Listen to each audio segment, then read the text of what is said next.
All right, so I'm very used to being alone and living in silence.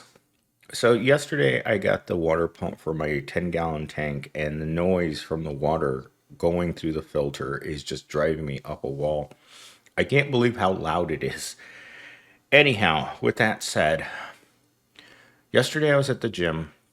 It was my morning session, and I looked around and there were certain characters that I didn't want to be around. So whenever they would come near me within like 10 feet, I would move to a different part of the gym. And that reminded me that this is the world that has become our world, the post 2020 world in which we live in. We don't talk to people much anymore. There's a few people I would say hello to in the gym, which just look at me with dead eyes and pretend that they don't know me. And so I've gotten tired of these bizarre stares. And it's not just the gym, it's the grocery store, it's where you work, it's your whole environment. We have become a world that's become even more disconnected. The NPC feeling now is more alive than it ever has been in my entire life. I've been an angry loner since in kindergarten, since I started being forced to be around other people. And I learned at a very young age that most people don't have anything smart to say or anything funny or anything worth hearing. So, for the vast majority of people that we interact with, that interaction is so cold and bland that we have a tendency to want to avoid it. And not just a little avoid it, but a lot avoid it. And it's just become the way that we deal with other people. In fact, I was talking to the friend, and she's back home visiting her parents. And it was a couple days ago, she woke up and she was really agitated that she had no friends in a place that she's lived in, the place that she grew up, the only place that she knew as home on the East Coast. And she sat at her parents' house waiting for someone to call. No one showed up, no one called, and that threw her into a tantrum.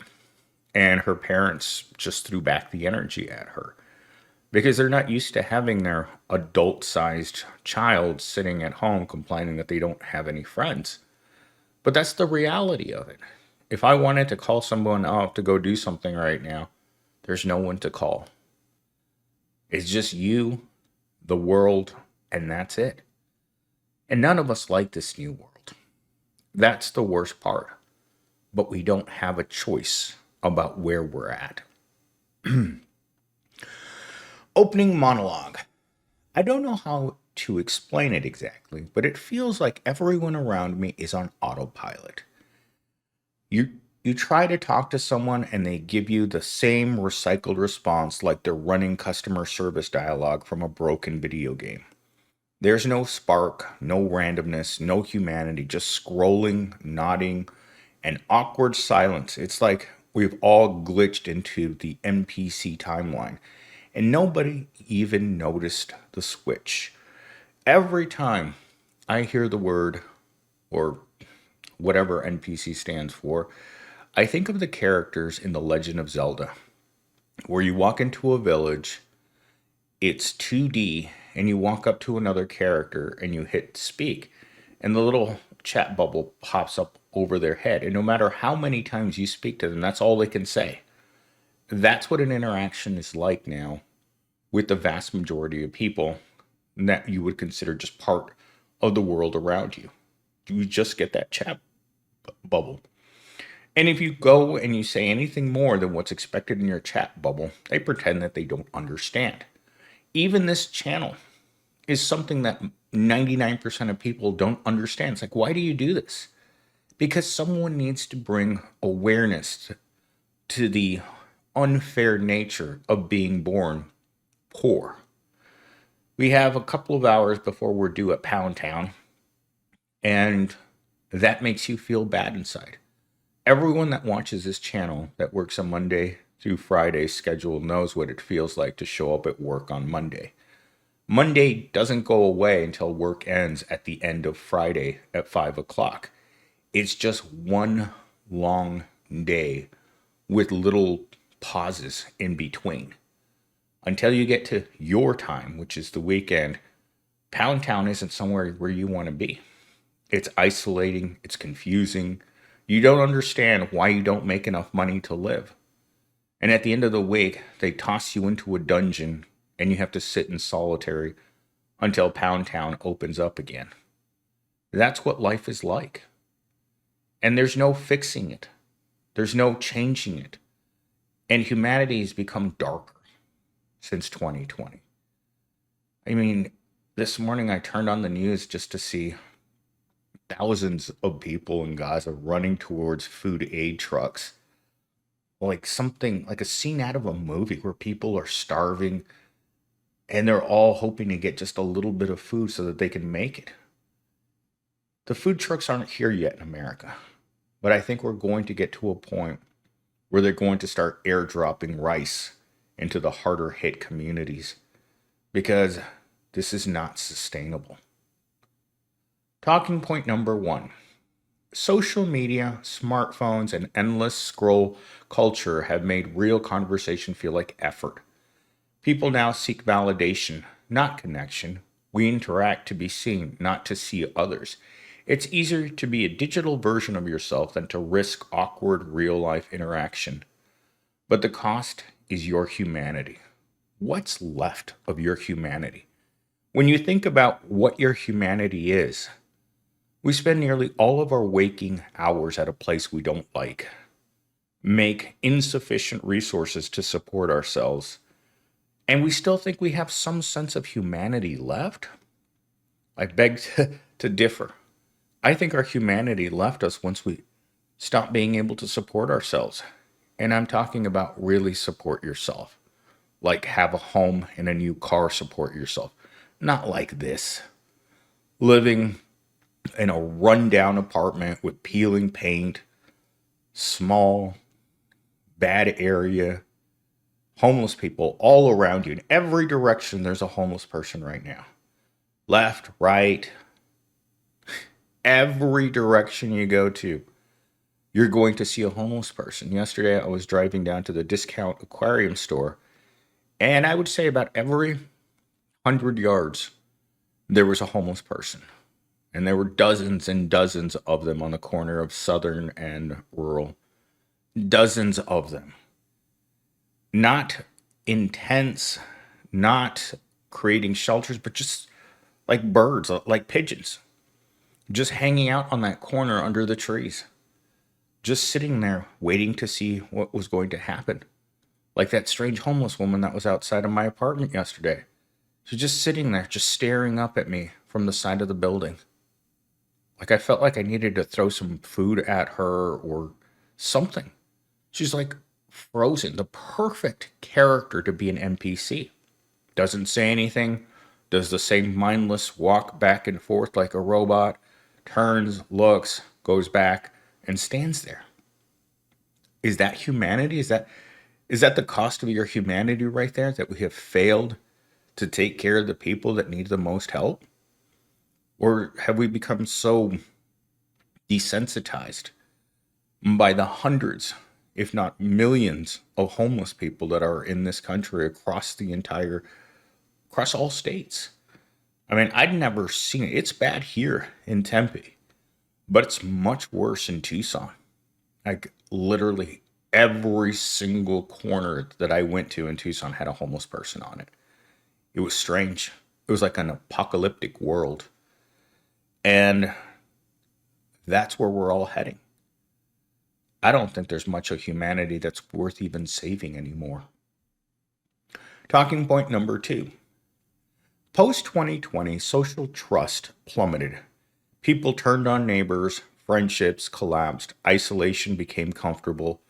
What was meant to be temporary distancing became permanent emotional disconnection. We're not post-pandemic, we're post-social. And now everyone acts like they're running outdated programming. There is a sense of very different vibe everywhere you go. And for me, since I go to the gym at least once a day, I try to get there twice a day, I can see it in the faces of the people that are there. Everyone's trying to achieve a physique so that they can be seen, but they're trying to do it with outdated software. Most of these people will never gain anything from their training because I've been going to the same gym now for 7 years, almost every day. I see the people that look exactly the same way as when I saw them the first time. They haven't gained anything from it. They haven't lost anything from it. They're just the same. And yesterday, there's this one couple that shows up every morning on Saturday and Sunday, and they're usually right next to me. There's something awkward about them. They're usually within a few feet of me, and I can hear them talking. I can hear what they're saying to one another. There's nothing there. It's like they're interacting with each other as NPCs in the background. Neither of them have gained anything. From what I can tell, they're exactly the same. They haven't gained weight. They haven't lost weight. They wear the exact same sneakers and workout clothes every day. If I had to pick a place that most represents humanity, it would be that environment. People act exactly the same way. They don't change their clothes, and their routines never deviate. I can look at my clock and see exactly where they're going to be. In fact, the other day, it was 8:30. At 8:30, they're at the chin-up bar. You're doing the assisted chin-up bar every single time. And sometimes it's the assisted chin-up bars where I do my dips and my pull-ups, and that ends all of my upper body workouts because pull-ups are one of the best back exercises that you can do. At least in my opinion, it's probably the best. If I had to pick a top tier one, it would be pull-ups. And for chest, finishing out the chest, lower chest would be dips. So, and that's where I end up finishing my workout, and there they are, talking back and forth very quietly. There's no there's no emotion. It's just like blah blah blah blah blah. And then she looks at him, blah blah blah blah blah. And it just goes back and forth in really, really small sentences. That's the strangeness of it. Is that we don't really exchange information with people anymore. We just interact with each other, kind of like bumping into one another and being like, oh, you're still there, Susie Rotten Crotch. Oh, you're still there, Johnny Six Pack. And then they move on, unless there's going to be some mating involved in which we need to turn the screen to black, because sometimes people just mate for the sake of mating. Again, very animalistic behavior. Pull down your pants, Susie Rotten Crotch. Oh, it looks like Fleece has been here already. And that's what the world we live in feels like. All right, let's get to our final talking point here. Everyone's online, but nobody's present. We film life instead of feeling it. Bars are empty, parties are quiet, strangers don't talk. We've replaced spontaneity with scripts. The rise of NPC behavior is really the fall of vulnerability. People stopped risking real interactions because they stopped believing it was worth it. That's really what it comes down to. Is it worth it to even bother to interact with another person? If you look at them, you're physically not attracted to them in any conceivable way. And you look at them, it's like, well, maybe I'll entertain myself for a little bit.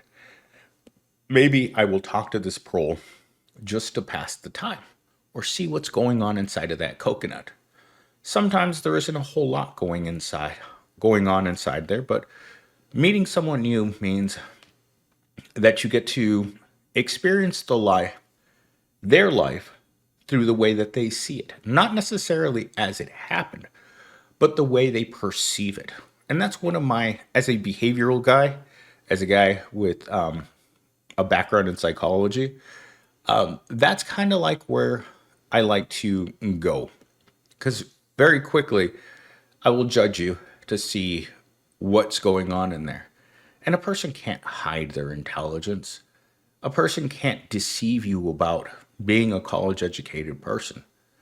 A person can try to deceive you through appearance, but even that, it's hard because most people aren't that smart. Most of us are looking to meet someone that we're physically attracted to for a little bump and grind behind the Taco Bell. But beyond that, our interactions with one another are very simple. And trying to figure out the way a person thinks can often be not complicated. You just have to devote a little time to it to see what they think about in their day to day life. In fact, last night I was doing that while I was sleeping. I was trying to find something to think about that wasn't work related, that wasn't financially, uh, my thoughts on my finances, or job security. Because our minds typically go to this, unless we're thinking about hentai, and that all goes out the window. In fact, the other day, I was talking to the friend and I was like, are you thinking about hentai today? And she's like, it's too early in the morning to think about those things. And I'm like, is it ever too early to think about hentai? And she's like, well, you're right. It's probably not too early. See what I mean? Sometimes people's brains are very simple. It's either hentai or something related to work. There's very little in between because people, this is one of my favorite questions to ask, especially women. Do you have any hobbies? 99% of women don't have the time for hobbies. Their lives are spent doing the one thing that they prioritize the most in this world, and that's looking good. Because for a girl to look really good, she has to waste a lot of her free time doing this. You think that any of it is random? No. They spend time at the salon for skin, tanning, facials, nails, but toenails and fingernails. And I mean, you guys have seen some of these elaborate manicures. In fact, the girls that I go and see occasionally at the corner, that's what they're known for. They're not just nail techs, they're artists. And they create elaborate nails that sometimes cost $150 to get your nails done. So I would say on average, a woman that really takes care of herself is going to spend $300 a month just on her toes and fingers. That doesn't take into account that $400 haircut, that perfect tan, and the working out constantly, and probably not eating as much as she should. I mean, sometimes you look at these incredible bodies and like, there's no way that you're eating normally and you look like that unless you have an incredible metabolism. Then it comes down to clothes. Then it comes down to their Instagram. Most girls don't have time for hobbies. They are their own constant project because all of these things have to be kept up. So there's very little time to pursue anything else. If you want to look really good and stand out, you are your constant project. Like even myself, on the weekends, I spend between an hour to an hour and a half each day at the gym. So spending that much time there means I'm taking away from my weekend time off. Why? Because that's what we do. And for people who don't take care of themselves, it's obvious. Your hygiene goes to crap. Your physical appearance goes to crap. You're not buying new clothes. You're showing up again, the perfect NPC. He doesn't change his clothes. He doesn't change what he says. Every day's the same. And if you're going to find a significant other, they have to be okay with the lack of personal hygiene, with the lack of physical care, with the lack of physical attraction. Sometimes you just have to settle. Because I'm not physically attracted to my car, that's for sure. It doesn't have the lines, it's too old. It's a Promobile. And this is the way our relationships work, just the same way. Sometimes your relationship is that 20-year-old Honda Accord. It doesn't look good. It doesn't sound good. And you're embarrassed to drive it. But that's what you have to do. That's what you can afford for transportation. And sometimes that's all you can afford for your significant other. And you're stuck there. It's either drive the Honda Accord or walk everywhere. And I assure you that walking everywhere, well, it's not a long-term strategy. All right, let's get into our closing monologue. Maybe the world did change. Maybe we're living in a weird timeline full of walking Wi-Fi routers dressed like people. But if you still got emotion, curiosity, and the guts to talk to strangers without buffering, then you're not an NPC. You're a glitch in the system, and honestly, we need more of those. I would consider myself to be a glitch in the system because my brutal honesty on society is what makes this channel different. I can look at my working at McDonald's every day and see it as it is. Put the fries in the bag, little bro, and get off your phone. Actually, just a fun bit. Last night, I was 3 sheets to the wind, and I decided to ask ChatGPT, why does everyone sell fries? And the simple answer was, they're cheap, and they're readily available, and they're easy to prepare. That's why restaurants sell fries, because they can sell them to you at an extreme profit, same way that they can sell you fountain drinks at extreme profits. I think that's the way that they sell us life too. They give us fried a fried life that was made in the fryolator, and then they want to charge you for every single aspect of being alive. From the moment that you wake up to the moment that you go to sleep, there's a surcharge to life. And it's very cheap for them and very difficult on us as people. Because being able to make enough money just to live has become nearly impossible.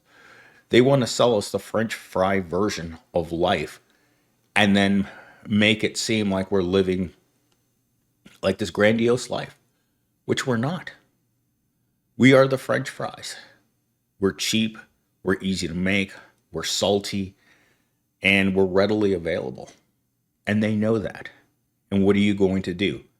Find a different world to live in? No, you're stuck here with me, French fries. And we've all got to work at McDonald's today.